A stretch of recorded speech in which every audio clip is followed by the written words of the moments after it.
Howdy. Howdy. All right.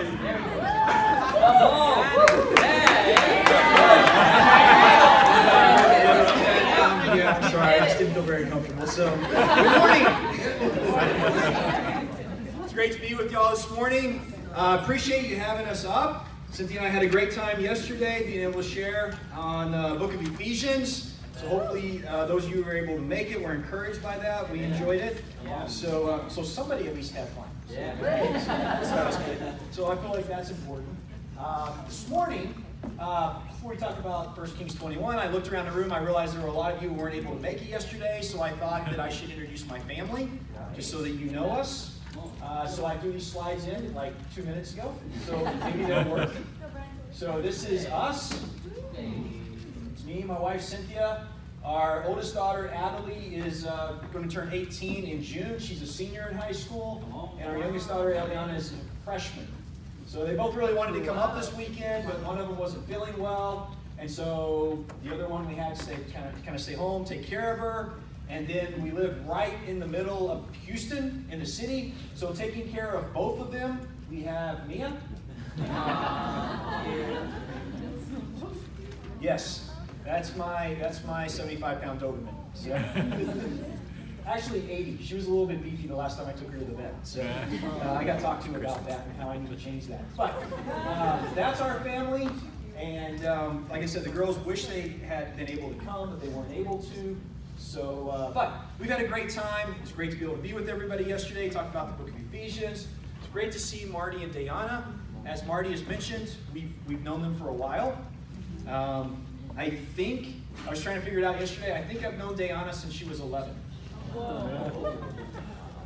I'm not exaggerating either. So on one hand, I look at them and I see how God has used them, and I look at the man and woman they have become, and I'm so very proud of who they are. And I feel like as a church, I hope that you're grateful to have such a mature, spiritual, faithful couple leading you. Amen. And on the other hand, I look at them and I feel really old. So it's a little bit of a mixed bag there. So, but we're grateful to be able to be here. Grateful to be able to share with you some this morning. So this morning, we're going to talk about 1 Kings chapter 21. All right.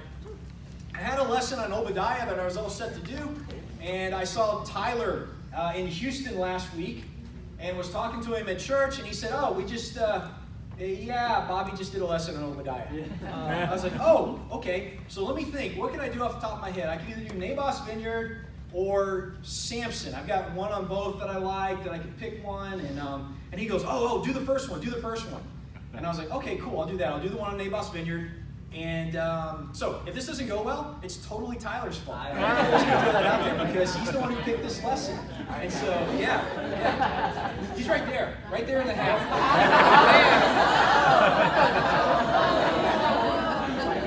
All right. 1 Kings chapter 21. Let's talk a little bit about the background here and what's going on.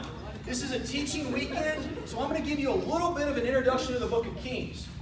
2 reasons. One, it's a teaching weekend, so I feel like I need to do some background teaching here. And we had New Testament yesterday. Today we're going to have some Old Testament. All right. And then also I think it helps with the story. Because 1 Kings 21 is one of these stories. You're reading through the book of Kings. You get there and you're like, it's kind of an interesting story. But I think that when you understand the background and you dig a little bit deeper, it's more than just a little bit of an interesting story. I mean, this is actually one of my favorite stories in the Bible. And I think this is a story that really shows us a lot about who God is and God's heart and His character. And for me, this is very meaningful because one of my pet peeves, I serve the church in Houston in the teaching ministry. And so one of my pet peeves as a teacher in God's church is when I hear people talk about the Bible and I hear them talk about Christianity and they say things like, I really like the God of the New Testament, but not so much the God of the Old Testament. Like God has split personality disorder or something. And I'm like, look, when I hear people say that, I'm like, you just don't understand the Old Testament. Wow. Because God is intense both in the Old and the New, but God is also incredibly loving and merciful in both the Old and the New Testament. Right. And that's really what I think comes through in 1 Kings 21 and what I hope to bring out to help. Hopefully it'll help us today. So a little bit of background on the book of Kings. just to kind of give you some perspective of what's going on. So, everybody knows who King David is, right? Yeah. David, Goliath, we know that story. That's a good place to start, right? David and Goliath, Saul's the first king of Israel. David follows him as king. Solomon, really wise guy. Solomon is David's son. He follows David as king. Solomon doesn't have the same heart for God that David did. Solomon marries outside of God's people, yokes himself with people who don't worship God, and they lead him astray. God is upset. God says, look, because this has happened, what I'm going to do is I'm going to allow the kingdom of Israel to split into two kingdoms. The northern kingdom is still going to be called Israel, and the southern kingdom is going to be called Judah. And because I promised David that one of his sons would sit on the throne, David's descendants through Solomon are going to continue to be the kings of Judah. But Israel, I'll kind of pick and choose and let different things happen and see what goes on in the nation of Israel. But they're both the Old Testament people of God, but the kingdom is split. This is about 930 BC. So, 930 BC. What happens over the rest of the Old Testament? I mean, really, this is the story of the Old Testament after this point. This is literally what happens. The people stray from God. Yeah. And God raises up a prophet, or sometimes multiple prophets, to go out and preach and call them back to Him. All right. And sometimes they listen, sometimes they don't, sometimes they kill the prophet, sometimes they follow the prophet. Sometimes it works and sometimes they don't, but eventually they stray again. Yeah. God raises up another prophet. Same thing. And the pattern just repeats over and over in the Old Testament for hundreds of years. I mean, the kingdom splits in about 930 BC. Yeah, 930 is about the best way. 930 BC. Now, over time, God says, you know what? I mean, God is looking down on us like a parent. And over time, sometimes when you're a parent, you have your kids and you're warning your kids and you're not listening again and again and again. Over time, what do you have to do? You got to get a little stronger. And so God says, look, I keep sending the prophets. They're not listening, especially the kingdom of Israel. And so what I'm going to do is I'm going to allow the Assyrian Empire to come in and just dominate them. Yeah. Wipe out the country, take the people away in slavery. It's about 722, 721 BC. And it is intense. The Syrians come in, they wipe out Israel, they take everybody away, they invade Judah, but the king of Judah at the time is a righteous man named Hezekiah, and he prays, cries out to God, and God's like, okay. And so he sends one angel who kills 180,000 Assyrian soldiers in one night. Just wipes out the army. And so the army leaves. And so Judah kind of goes back and forth after this. And then eventually, God's like, you know what? They're not getting it either. They need a timeout too. And so he allows the Babylonians to come in. And the Babylonians come in and they invade Judah. And they take people away. Kind of the Babylonians and the Assyrians both. Their idea was when you conquer someone, if you take them away from their homeland, they're less likely to rebel against you, right? Yeah. I mean, if somebody came in, conquered us, and moved us all out of Texas, put us in someplace terrible like where it snows, right? So someplace that feels really weird to us, right? We're going to be less likely to fight them to be able to be free there, right? And so that was their thinking. And so in 605 BC, they come in 3 waves, and take people away into exile. The first wave is 605 BC. They come in, and they only take a few young men, kind of sons of noblemen who are really educated that they think they can use. And so among these is a guy named Daniel Lion's Den, right? Yeah. And 3 friends of his, Hananiah, Azariah, and Mishael, who most of us know better, Shadrach, Meshach, and Abednego. Or Rack, Shack, and Benny from VeggieTales. So that's 605 BC. 597 BC. So the Babylonian king's like, okay, we'll see if they obey me. And they kind of don't. So 597 BC, they come back in, and they take more people. And one of the people they take this time is a young priest named Ezekiel. Obviously wrote the book of Ezekiel. And then finally, 586, the entire Babylonian army rolls in, lays siege to the capital of Jerusalem, and this time Nebuchadnezzar, the king of Babylon, is like, I've had enough. It's over. He tears down the wall, breaks into the city, kills tons of people, takes most of the people who are left away as slaves to Babylon in exile, and then destroys the temple.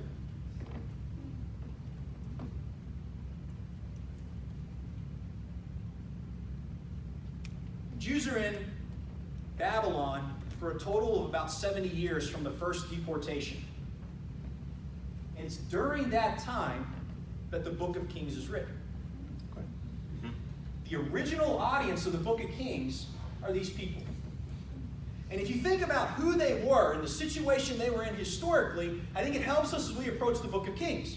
Because imagine this. Imagine that you have been told since birth, and your parents for generations and hundreds of years have been told, you are the chosen people of God.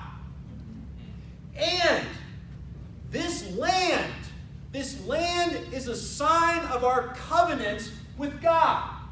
I mean, this was really the Old Testament. The Old Testament was, God went to the Jews, He called them out, the Israelites, called them out and said, look, if you will follow me, if you will obey me, if you will live separate from the people around you, I will give you this land and I will make it awesome. Yeah. That was the covenant. Right? So there's a huge church in Houston that preaches prosperity gospel. Right? Like if you follow God, you're going to get wealthy and healthy and all these great things are going to happen. And usually the scriptures they try to use to support that are these Old Testament scriptures. But these Old Testament scriptures is a different covenant, right? God doesn't make that agreement with us in the New Testament. Right. The Old Testament agreement was, you follow me, you're my people, you get this land. Yeah. But now, where are they? They're in Babylon, right? So here's the land, and here's Babylon. So the land's not there anymore. And so the people are, wait a minute, but this is a sign of our relationship with God. This is a sign of us being the chosen people. It's gone. On top of that, how did you get your sins forgiven in the Old Testament? Sacrifice. You sacrificed at the temple. Yeah. Where's the temple? They tore it down. They tore it down. They took all the gold, all the bronze, everything in it, took it off to Babylon and just, put it in some storeroom somewhere or melted it down and used it for whatever they wanted. There's no temple. So at the time Kings is written, what you have is the people of God, the ones that are left, living in a foreign country, away from the land that is the sign of their relationship with God. And you talk about some of the theological problems they're facing. How do I get my sins forgiven? All right. Right? Yeah. I mean, you're supposed to sacrifice the temple. The temple's not even here anymore. Are we still God's people? Can I have my sins forgiven? They don't know. They're struggling. Why did this happen to us? God promised there would always be a king, a son of David sitting on his throne, and we don't even have a throne. We're not even a weak country anymore. We're servants in Babylonia. That is when this was written. All right. So this is just a little bit of summary here. So the book of Kings was written, we believe, most likely while they're under the rule of Babylon in exile. And a couple of theological issues about the book itself. Kings is a history. It's a history book, but it's a theological history. Okay? So it's not history the way you or I will write history. Just a couple examples of this. So Omri. Omri is a super important king of Israel. Omri establishes a dynasty. Omri conquers foreign powers. Omri establishes Samaria as the capital of the country. Long after his death, there are other countries, when they refer to the kings of Israel, do you know how they refer to them? The sons of Omri. That's how important this guy was historically. You know how much he gets on him in the Bible? 6 verses. Now, his son, Ahab, didn't really do much of anything. Not a very productive guy. Not like Dad at all. But he gets about a third of 1st and 2nd Kings devoted to him because spiritually, Ahab's really important. That's the kind of history that God writes here in the book of Kings. Josiah. Josiah is a king of Judah who establishes this great revival. Josiah is king for 18 years before we ever hear anything about him. Why? Because the first 18 years of Josiah's reign, he didn't do anything important spiritually. So Kings is a history, but it's a theological history. Yeah. It's the history that God cares about. Right. Okay? That's the way it's written. And I think this is really cool as we approach it, because when God looks at our life, this is what God's going to remember too. Right. Yeah. When it comes down to the end, when it comes down to Judgment Day, and God is looking at your life, God's not going to say, did he go to UT or A&M? Okay. I just jumped all the small stuff and went right for the big one. Yeah. Right? Seriously, God doesn't care if you're a Longhorn or an Aggie. Right. God doesn't care, and at that point in time, he didn't care what your major is. He didn't care whether you graduated or not. He doesn't care what kind of job you had. When God looks at your life, when God records the history of your life, God's going to say, what did he or she do spiritually? Yeah. Right. Yeah. That's the important history of your life. All right. And that's the one that's going to matter. Yeah. That's how God views history. And that's what he does here in the book of Kings. All right. Now, the other big theological issue here, I'm going to throw out one word, learn one new word. I'm a teacher, so got to work that in. But it's not that bad. The other thing with Kings is a theodicy. All that means is it's an attempt to justify a troubling act of God. That's what theodicy means. You're trying to justify something troubling that God has done. What's the troubling act of God here? Temple's destroyed, no son of David is king, and everybody's in a foreign land. And so that's what they're trying to justify. That's what the book of Kings is really about. The book of Kings is written to these exiled Israelites to explain to them, first of all, why this happened. Right? Like, why would God abandon us? Why would all these terrible things happen? So it's to explain to them why God would do this. And the answer is very blunt in 2 Kings. There's a long passage here. I didn't write the whole thing up here. Starting in verse 7, all the way down through verse 20. God says, all this took place because the Israelites had sinned against the Lord their God. Therefore, the Lord rejected all the people of Israel. He afflicted them and gave them into the hands of plunderers until he thrust them from his presence. So God goes through the book of Kings. Yeah. And he documents quite clearly the unfaithfulness of the people to him. And then he wraps it up and he says, look, this is why you're not in the promised land anymore. This is why you don't have that symbol of your relationship with God anymore. This is why you don't have a king, a son of David on the throne anymore. Because you broke the covenant. Yeah. The covenant was, you're faithful to me, you be my people, and I'll give you all this stuff. You didn't do it. So I took your stuff away. That's what he says. So that's what the book of Kings is trying to explain. Now, here's the other thing that's really cool about the book of Kings, though. He's trying to explain how they ended up in this situation. But the other thing is that throughout the entire Old Testament, throughout the history of mankind, since we first sinned in the Garden of Eden, what has God been trying to do? He's been trying to send Jesus. Right. And so God has had this plan that he's going to send Jesus. And he's been thinking about it for thousands of years, literally before this happens.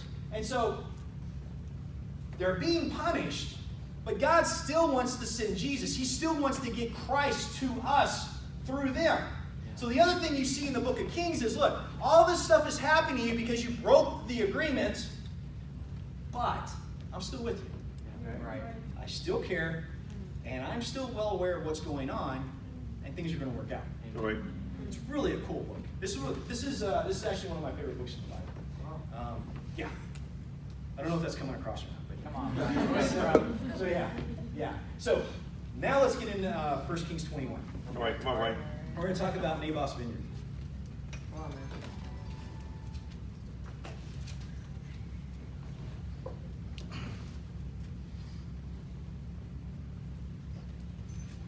Sometime later, there was an incident involving a vineyard belonging to Naboth the Jezreelite. The vineyard was in Jezreel, close to the palace of Ahab, king of Samaria, Ahab said to Naboth, "Let me have your vineyard to use for a vegetable garden, since it is close to my palace.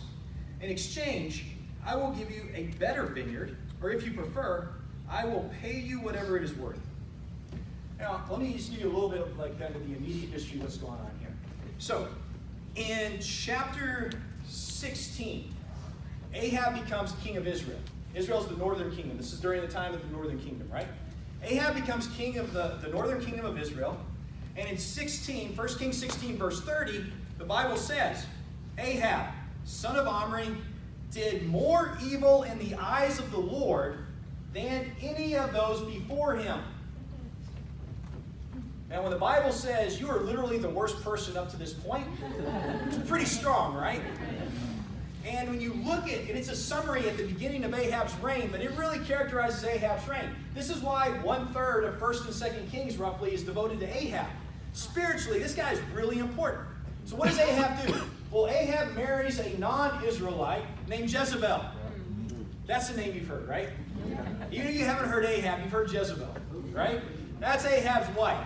Jezebel, foreign people, doesn't worship the Lord. And so what does Jezebel do? Jezebel brings in her idols.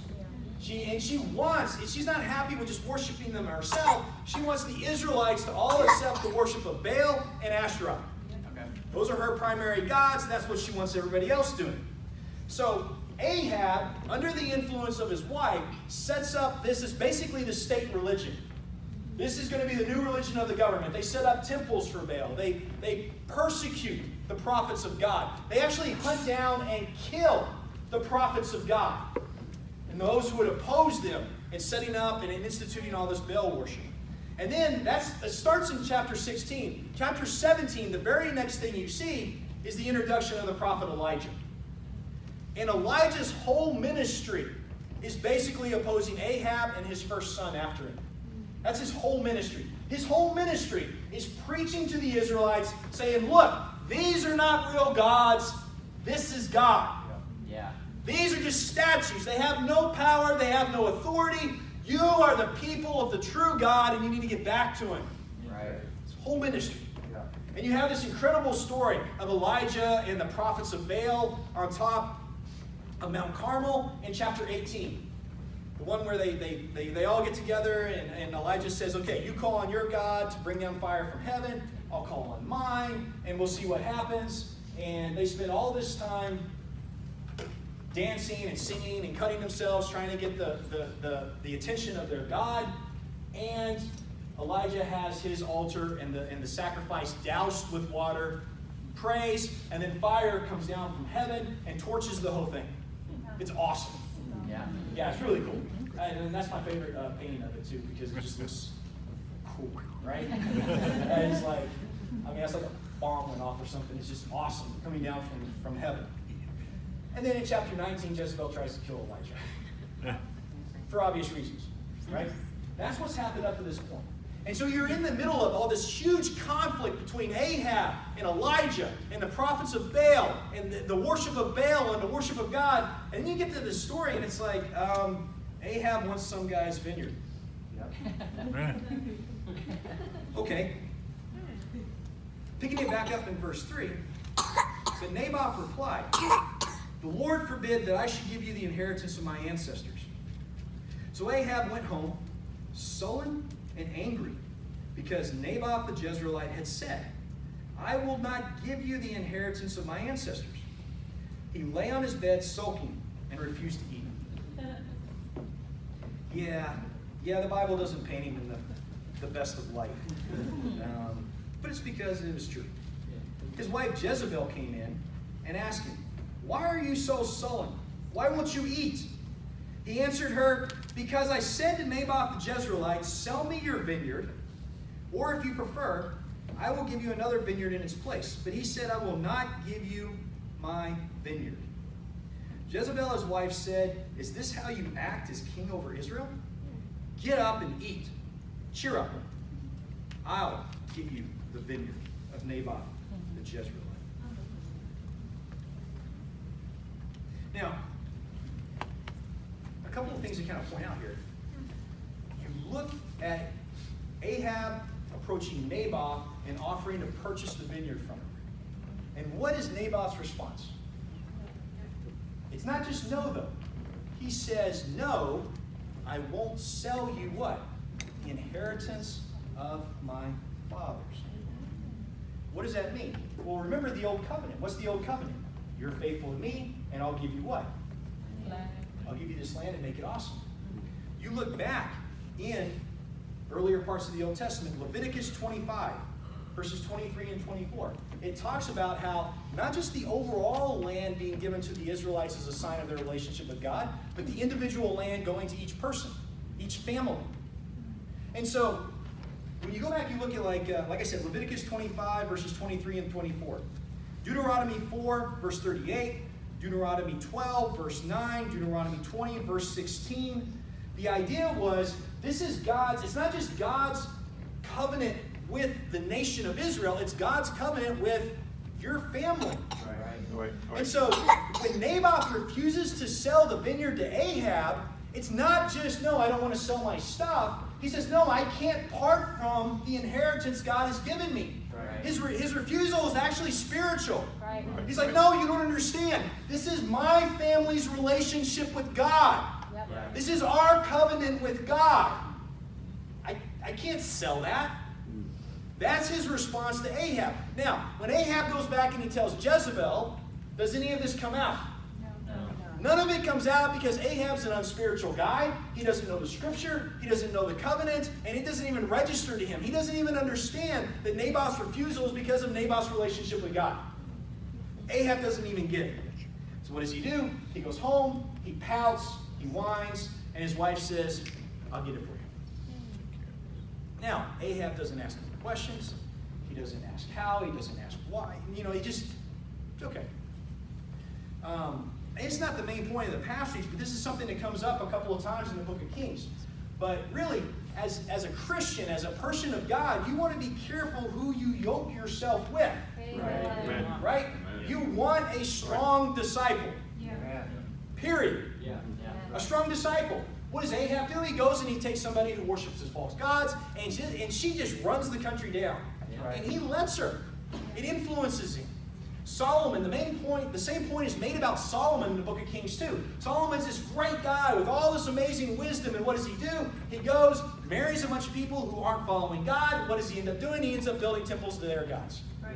It's a huge deal. Huge deal that comes up in the book of Kings multiple times. Now, verse 8. Y'all still with me? Yeah. Yeah. Come on, Brian. There are, Brian. I will get to points. Yeah, I will get to the point here. So yeah, we good on that? Good stuff, Yeah. man. Starting here in verse 8. So she wrote letters in Ahab's name, placed his seal on them, and sent them to the elders and nobles who lived in Naboth's city with him. In those letters she wrote, proclaim a day of fasting, and seat Naboth in a prominent place among the people. But seat 2 scoundrels opposite him, and have them bring charges that he has cursed both God and the king. Then take him out, stone him to death. So the elders and the nobles who lived in Naboth's city did as Jezebel directed in the letters she had written to them. They proclaimed a fast and seated Naboth in a prominent place among the people. Then 2 scoundrels came and sat opposite him and brought charges against Naboth before the people, saying, Naboth has cursed both God and the king. So they took him outside the city and stoned him to death. Then they sent word to Jezebel, Naboth has been stoned to death. As soon as Jezebel heard that Naboth had been stoned to death, she said to Ahab, get up, take up your possession of the vineyard of Naboth the Jezreelite, that he refused to sell you. He is no longer alive, but dead. When Ahab heard that Naboth was dead, he got up, went down to take possession of Naboth's vineyard. Yeah.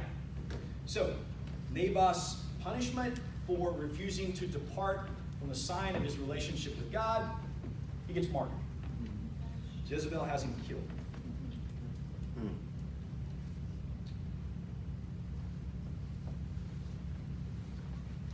She comes back, tells Ahab that Naboth's dead. he doesn't even ask why. Probably had an idea. Yeah. Then you get to verse 17. And this is awesome. The word of the Lord came to Elijah the Tishbite. Go down to meet Ahab, king of Israel, who rules in Samaria. He is now in Naboth's vineyard, where he has gone to take possession of it. Say to him, this is what the Lord says. Have you not murdered a man and seized his property? Then say to him, this is what the Lord says. In the place where dogs licked up Naboth's blood, dogs will lick up your blood. Yes, yours. Ahab said to Elijah, so you have found me. I have found you, he answered, because you have sold yourself to do evil in the eyes of the Lord. He says, I am going to bring disaster on you. I will wipe out your descendants and cut off from Ahab every last male in Israel, slave or free. I will make your house like that of Jeroboam, son of Naboth, and that of Baasha, son of Ahijah, because you have aroused my anger and have caused Israel to sin. Now, it's a really interesting interaction, right? And Elijah's like one of my favorite people in the Old Testament, right? Because Elijah is like basically by himself with God, and he's standing up to the king, and the king hates him. I mean, you know that when the prophet, the anointed prophet of the Lord shows up, and the guy addresses him as my enemy, that's not a good guy. Right. I mean, that's how he thinks about God's prophet, my enemy. So Elijah shows up. Elijah challenges him on what he's done. Not just, though, with Naboth. I mean, look at that last part there in verse 22. Because you have aroused my anger and have caused Israel to sin. So what I really like about this passage is there's several places in the Old Testament in the prophets, in Isaiah, where God refers to Israel as his vineyard. So, Isaiah 3, verses 13 through 15, and then a longer passage in Isaiah 5. Isaiah 5, verses 1 through 7. God is talking through the prophet Isaiah, and he's talking about his vineyard. And when he's talking about his vineyard, he's talking about his people. Yeah. And so, when Elijah shows up, and he challenges Ahab, it's not just Naboth's vineyard that he has destroyed, that he has stolen, that he has led away from the rightful owner. It's also God's vineyard. All right. He has interfered with the people of God. He has interfered with their relationship with God. He has brought down and killed the men who called them back to faithfulness with God. Yeah. And God, Elijah's been fighting against Ahab for a while. And Elijah's got to be like, finally, right? I mean, this guy's trying to kill me. I had to flee the country. Literally, he did flee the country. Crossed an entire another country into another one, pretty much. I mean, it was awesome. And so I think that Elijah got to this point, and he had to be like, all right, this is awesome. This is finally going to happen. I may be projecting myself a little bit, but I think that's probably what it was. And then something really, really unexpected happens. The next verse. All right. Verse 23. Well, I should have read 23 before. Let me go ahead and read it. And also concerning Jezebel, the Lord says, dogs will devour Jezebel by the walls of Jezreel. Dogs will eat those belonging to Ahab who die in the city, and the birds will feed on those who die in the country. Now, verse 25. So at this point, the writer of Kings is just like, you know what? Just in case you didn't get it, the last couple of chapters, let me reemphasize for you. There was never anyone like Ahab. It's like, look, just in case you missed it, I want to be overt about this. No one. This dude was bad, bad, bad. Never had there been anyone like Ahab who sold himself to do evil in the eyes of the Lord, urged on by Jezebel, his wife. He behaved in the vilest manner by going after idols, like the Amorites the Lord drove out before Israel. And then here's the unexpected part, verse 27. When Ahab heard these words, he tore his clothes, put on sackcloth, and fasted.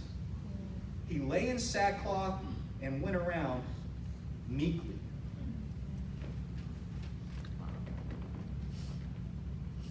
Ahab, the worst of the worst. Elijah said this to him, tore his clothes, he fasted. Putting on sackcloth was a sign of fasting and mourning. And he responded with humility. Yeah.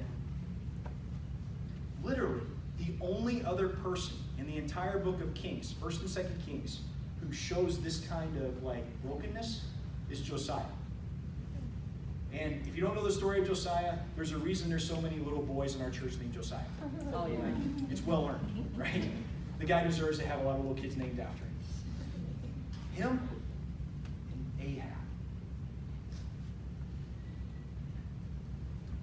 Now, if you're reading this as an Israelite in exile, if I stood up here this morning and I told you, not just the Israelites in exiles, but you, if I told you today, I want to talk about a story about one of the kings of Israel. I want to talk about one of the kings of Israel who was out walking around on his palace and saw something in the distance that he really wanted. And he decided he was going to go get it. But it sort of belonged to someone else. And so he ended up kind of taking it anyways and having the person killed. And then, when he thought he got away with it, a prophet showed up and challenged him on it. What story does that sound like to you? That sounds a lot like David and Bathsheba. That sounds exactly like David and Bathsheba. Right? Yeah. Exactly like David and Bathsheba. Nathan shows up, he challenges David. And David does what? He humbles himself. He's broken. He's fast. He prays. Nathan says the baby that you conceive with Bathsheba will die because of your sin, because you're a murderer. And David prays and he begs God. And what happens to the baby? He dies. God punishes the great King David for this. And so you're reading this in exile. You're like, okay, here it comes. God's fixing to let loose on Ahab. He punished David for something like this. Now it's Ahab's turn. But look what happens. In verse 28, then the word of the Lord came to Elijah the Tishbite. Have you noticed how Ahab humbled himself before me? Because he humbled himself, I will not bring this disaster in his day, but I will bring it about on his house in the days of his son. God knew his sons would be bad too. They were. You're reading through this, you get to this point in the story, there's been all this battle between Ahab and Elijah, between Baal and Yahweh, the God of Israel. And you're like, finally, the climax, finally, Ahab's going to get what he deserves. And what happens? He humbles himself. And God says, Elijah, check it out. Look how he humbled himself. Yeah, I'm not going to punish you. Ahab, multiple times in the story, the Bible is clear. Up to this point in time, no one had ever been as bad as Ahab. He's killing God's prophets. He's forcefully leading the people away from the worship of God. He's seizing, he's taking, he's doing whatever he wants. He's the worst. One good thing he ever does that's recorded in the Bible. One. Literally. And God says, that's what I'm talking about. Did you see the humility there? Did you see the brokenness? Yeah, I'm going to pass this time. I think this is one of the most, for me, this is, like I said, this is one of my favorite stories in the Bible. Because I had a lot of bad things before I was a Christian. And I've been a Christian a long time now. I've done a lot of bad things as a Christian. It's been long enough. A lot of bad things. And sometimes I'm just like, you know what? I know better. I mean, I've been a Christian 25 years, over. I know better than to be struggling with for me, a big deal is patience. And I live in Houston, so my biggest struggle on a daily basis is going to and from work. But I sin. I mean, and I know better. And I know, I get in the car, I pray when I get in the car. And I just know. But man, God have mercy on Ahab. Look, I don't where you are today. I don't know what you've been struggling with. I mean, this may be your first time at church, and you're seeing this, and you're like, you know what? I don't know if I belong with these people. I've done some really bad stuff. You can sit down with me afterwards and talk. I guarantee you it's bad. It doesn't matter. That's right. God had mercy on Ahab. Amen. Amen. You may be a Christian for 5 years, 10 years. You may be struggling with stuff you should well be past. You may be trying to hide it. You may feel like, man, I can't get open about this. God's not happy with this. God's not appreciating this. But you know what? God gave Ahab a pass. Yeah. Right. You know what God really wants from us? He wants to see that brokenness and that humility. Right. You know what? God is standing up in heaven. He's looking down at you. He's looking at you in your most sinful, wicked, rebellious moment. And you know what he's thinking to himself? How can I get that one right there mercy? Yeah. That's what he's doing. He's looking at you, trying to figure out how to get you right with him. Right. Ahab, the worst. And what was God doing? He was basically just waiting for one thing. One thing. I just want to forgive this guy. Just give me one. He finally did. God's like, okay, cool. Yeah. I've been dying to show this guy mercy. Come on, Brian. That's our God. Yeah. Amen. That's why we're Christians. That's right. That's why we confess our sins, we share our faith, we commit. Because this is the God we get to serve. Look again, I don't know where you are this morning, but come on, it's Ahab. You probably haven't been somebody who's been systematically hunting down and killing hundreds of Lord's prophets. All right? Which makes this guy worse. God wants to forgive you. Are you giving him a chance? Come on. Come on. The other thing that I really love about this passage, So, yeah. the other thing I really love about this passage is that when Ahab does it, God comes back to Elijah and he says, hey Elijah, look how Ahab humbled himself. Go tell Ahab that I'm not going to punish him, but I'm going to put the punishment off, right? No. He doesn't tell Elijah to go tell Ahab. I don't know if Ahab ever knew this. But who does God make sure knew it? He made sure Elijah knew it. Why? I think Elijah was about ready for Ahab to get it. Yeah. I mean, Yeah. his friends were murdered. Yeah. His life's been threatened. I mean, it's one thing to have to flee across the country. It's another thing to have to do it on foot. In the Middle East. I mean, come on. I think Elijah was like, you know what? Thank God. It's finally time. And I don't think God was happy about it. Wow. All right. Elijah was more comfortable with God's judgment than he was with God's mercy. I don't think God was happy about it. So God went back to Elijah. And he made sure Elijah understood.